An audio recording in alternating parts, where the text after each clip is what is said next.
Just ৩ মিনিটে আপনার হলুদ এবং দুর্গন্ধওয়ালা মুখকে আপনি ঠিক এরকম সাদা মুক্তার মতো দাঁত বানায় ফেলতে পারবেন। ঠিক একেবারে আমার এই তবে এটা দিয়ে যদি আপনি দাঁত সাদা করতে চান তাহলে কিন্তু এটাকে অবশ্যই আপনার ৩ মিনিট অবশ্যই আপনার দাঁতে রাখতে হবে, এরপরে দাঁতটা ব্রাশ করতে হবে।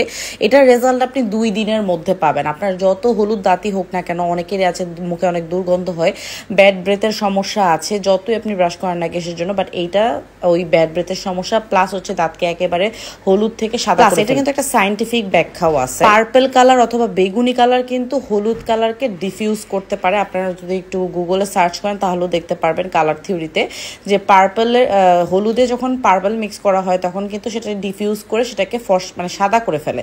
সো এইটাই এটার থিওরি এবং এটাই সায়েন্টিফিক্যালি প্রুভেন এবং সায়েন্টিস্টরা এভাবেই এই টুথপেস্টটা বানাইছে এবং এটা কিন্তু ওয়ার্ল্ড ওয়াইড প্রচুর পরিমাণে জনপ্রিয়তা আছে। আপনারা গুগল সার্চ করলে দেখতে পারবেন। আমাদের পেজে কিন্তু এটা চলে আসছে এবং এটা লিমিটেড এডিশন, স্টক আউট হয়ে যাওয়ার আগে নিয়ে নেবেন।